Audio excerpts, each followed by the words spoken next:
चले चलते हैं राजस्थान के जयपुर के विधानसभा के बाहर, जहां पीसीसी चीफ डोटासरा मीडिया से रूबरू हो रहे हैं। बयान नहीं दे रहे हैं, वो कोई भी व्यक्ति कुछ भी कह देता और उसके ऊपर बयान दे। आज जो राजस्थान में बिजली की स्थिति है, मैं कह रहा हूं कि 2 घंटे भी बिजली किसानों को मिल नहीं रही है, 4 घंटे भी बिजली ये घरेलू बिजली दे नहीं पा रहे हैं। ट्रांसफार्मर किसानों के फूके पड़े हैं, जले पड़े हैं, वो ट्रांसफार्मर फील्ड में है नहीं। इनके पास में किसी तरीके की बिजली लोगों को देने की कोई व्यवस्था है नहीं, और अनर्गल बयानबाजी करके और जग हंसाई करा रहे हैं पूरे प्रदेश की। मैं समझता हूं कि मुख्यमंत्री जी को राजस्थान की विधानसभा जब चल रही है तो उनको यहां आकर के बिजली के बारे में और छत्तीसगढ़ के बारे में जो कोयले आपूर्ति के लिए उन्होंने अनुमति देने के जो वर्जन दिया है, उसका यहाँ पर स्पष्टीकरण देना चाहिए। मुख्यमंत्री जी जिस दिन से मुख्यमंत्री बने हैं तब से, चाहे वो यमुना जल समझौता हो, चाहे पीकेसी ईआरसीपी का समझौता हो, एमओयू हो, न तो उनके बारे में किसी तरह की प्रेस को मीडिया को बता रहे हैं, न विधानसभा को बता रहे हैं। आज जिस तरीके के हालात बने हुए हैं, 2 दिन से दोनों मुख्यमंत्री आमने सामने हैं और राजस्थान की विधानसभा चल रही है, तो माननीय सदस्यों को विधानसभा के माध्यम से प्रदेश की जनता को ये जानने का अधिकार है कि क्या छत्तीसगढ़ के मुख्यमंत्री सही बोल रहे हैं या राजस्थान के मुख्यमंत्री सही बोल रहे हैं। इसीलिए हम कहते हैं कि ये पर्ची सरकार है, और पर्ची इसलिए है कि पर्ची सही आई या गलत आई, जो पर्ची दिल्ली से आ गई उसका जो पाठन इनको करना है, उनका वाचन इनको करना है, इसके अलावा अपने विवेक से कोई काम नहीं करना है। इसलिए ये बहुत ही दुर्भाग्यपूर्ण स्थितियाँ, और जो नौकरियाँ अभी ये बच्चों के लिए निकाल रहे हैं, आज हमने पार्टी ने तय किया है, हमारे जो वक्ता होंगे वो पूरी बात रखेंगे। मैं संक्षेप में बताना चाहता हूँ कि जो भी भर्तियाँ निकल रही हैं, उन भर्तियों में आप SC, ST, OBC का जितना हक बनता है और EWS का जितना हक बनता है, वो उतने हक की वैकेंसीज में उनका आरक्षण नहीं आ रहा है। इनके वर्गों के साथ में ये कुठाराघात कर रहे हैं। और जो हमारे समय में RS की भर्ती का जब अपॉइंटमेंट हुआ था, तो बाकायदा उसमें एक कॉलम डाला था आदेश में कि भाई कौन सा व्यक्ति किस वर्ग का है और किस वर्ग की भर्ती के अगेंस्ट में वो सिलेक्शन हुआ है। एक OBC का व्यक्ति या SC, ST का व्यक्ति या EWS का व्यक्ति अगर वो जनरल के अगेंस्ट में अगर भर्ती होता है, तो उसके आगे किस कोटे की सीट वो आगे जाकर के खाएगा, वो आगे उसमें अंकित होना चाहिए। ये सुप्रीम कोर्ट का बहुत पहले से निर्णय है और राज्य सरकार को इसकी पालना करनी चाहिए। हमने इसकी एक अच्छी शुरुआत कांग्रेस की सरकार के समय कराई थी, लेकिन इस सरकार ने उस व्यवस्था को वापस बंद कर दिया, और आज OBC, SC, ST, EWS जो सामान्य वर्ग के जो गरीब बच्चे हैं जिनके लिए EWS है, या जो MBC का आरक्षण मिला हुआ है, उनको नुकसान हो रहा है। मैं समझता हूं कि ये सही तरीके से भर्तियां भी नहीं कर पा रहे हैं और नई भर्तियां निकाल भी नहीं पा रहे हैं, और जो निकाल रहे हैं उनमें जो आरक्षण का वर्गीकरण ठीक तरीके से नहीं कर रहे हैं। इसीलिए हम कह रहे थे कि ये संविधान को बदलना चाहते हैं, और ये जो शोषित, पीड़ित, पिछड़े जो वर्ग हैं, उनके प्रति अन्याय ये लोग बात कर रहे हैं। नवीन विषय भी जोड़े गए हैं एजुकेशन में, लेकिन वो तो पहले ही आप लोग जैसे कंप्यूटर विज्ञान जैसे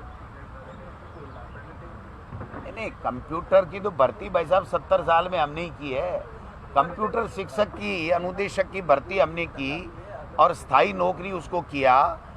और अभी जो बजट है उसमें एक नमूना देता हूं मैं शिक्षा विभाग को, जो 529 स्कूलों का जो मामला इन्होंने बताया था, वो तो हमने घोषणा ही हमारी सरकार के समय करके 2022-23 के बजट में, और उसको पूर्ण कर दिया, और इस बजट में फिर दिया कुमारी जी से इन्होंने पढ़वा दिया।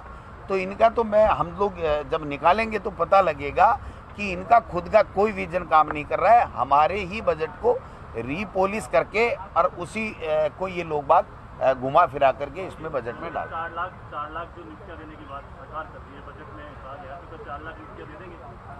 किसी सूरत में नहीं दे सकते। ये जो 70,000 और 1 लाख की बात कर रहे हैं, ये 5 साल में 70,000 और 1 लाख नहीं दे पाएंगे। ये 4 लाख कहाँ से दे देंगे? जो नई इनकी एजुकेशन पॉलिसी है उस एजुकेशन पॉलिसी को ये कह रहे हैं हमारे शिक्षा मंत्री जी कि हम लागू करेंगे। अगर उस नई एजुकेशन पॉलिसी को लागू किया गया तो आप समझिए कि एक भी सरकारी भर्ती बिना संविदा के नहीं होगी, संविदा पे ही होगी। स्थायी सरकारी भर्ती शिक्षा विभाग में होगी ही नहीं, आप समझिए बात को। एक और बड़ा मुद्दा था कि स्कूलों के अंदर जो स्टेट ओपन एग्जाम चल रहे थे उसमें पूरी क्लास को टिपाया जा रहा था। भाई देखो, इनकी कथनी और करनी में फर्क है। इनका कोई कंट्रोल सरकार के ऊपर, विभागों के ऊपर नहीं है। मैं ये बार बार कह रहा हूँ, इनके मंत्रियों के विभाग समझ में नहीं आ रहा है और मंत्रियों के ने ऐसे समझ में आ रहा है।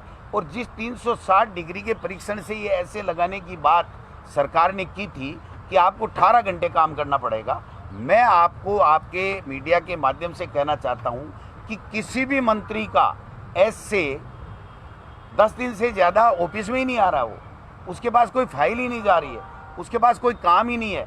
30 दिन में 15-15, 20-20 दिन की तो वो छुट्टियां जो है वो का उपभोग कर रहे हैं। तो काम कर कौन रहा, बताइए।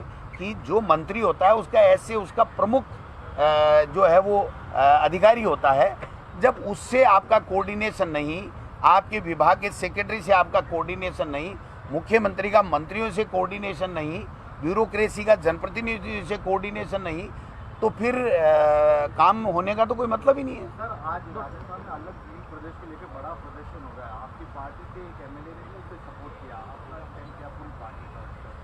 नहीं, देखिए, हम इस तरह की ये जो प्रदेश देश इस तरह की जो भी पॉलिसी है वो हमारी पार्टी हाईकमान सारी विचार विमर्श करके जो गाइडलाइन देता है उसी गाइडलाइन पे हम लोग चलते हैं। हमारा अपना कोई निजी विचार नहीं होता इसमें। राहुल गांधी को लेकर सीपी जोशी जो प्रदेश, उन्होंने कहा कि गोमांस खा के संसद पहुंचते हैं, शिव जी का तस्वीर लेके पहुंच जाते हैं। ये तो भाई साहब देखो, अनर्गल बयानबाजी के मास्टर हैं। इनके पास खुद का विजन तो कुछ है नहीं, काम करने के लिए इनके पास में है नहीं। और सीपी जोशी क्या बोलते हैं, अगर उनमें थोड़ा बहुत भी दम दिखता ना तो वो दूसरी बार के एमपी थे, उनको केंद्र में मंत्री बनाते, यहाँ प्रदेश में अध्यक्ष थे, तो यहाँ पर कोई न कोई जिम्मेदारी उनको बड़ी मिलती, वो बन सकते थे मुख्यमंत्री। पार्टी चाहती तो बना सकती थी। तो उनको तो अनर्गल बयानबाजी देना है। यहाँ भी 2-4 जनप्रतिनिधि हैं, इनको केवल हिंदू मुस्लिम करना है, देश में नफरत फैलानी है। इनको देश के विकास से, लोगों के कल्याण से, जो पीड़ित शोषित हैं, गरीब हैं, उनके किसी अच्छी योजना ला करके उनका जीवन स्तर ऊपर उठाने से कोई वास्ता नहीं है इनका। इसलिए मैं तो ये कहना चाहता हूँ कि ये बयानबाजी ये लोग बात बंद करें और काम करके दिखाएं। इनको मौका दे दिया, 10 साल के बाद में तीसरी बार केंद्र में सरकार दे दी। सीपी जोशी को कभी आपने सुना है क्या वहाँ पर कि लोकसभा में राजस्थान के किसी मुद्दे पर वहाँ लोकसभा में कोई आवाज़ उठाई हो, या देश के प्रधानमंत्री जी के सामने जा कर के उन्होंने कोई राजस्थान के लिए कोई स्पेशल पैकेज की या कोई योजना की कोई बात की हो, कोई महंगाई कम करने की, कोई पेट्रोल डीजल की, जो प्रधानमंत्री जी कह के गए थे कि हरियाणा के बराबर पेट्रोल कर दूंगा मैं सरकार आते ही, तो उसके लिए उनकी तरफ से कोई मेमोरेंडम गया है क्या? वो मिल करके कभी कहा है क्या? उनको प्रदेश से कोई लेना देना नहीं है।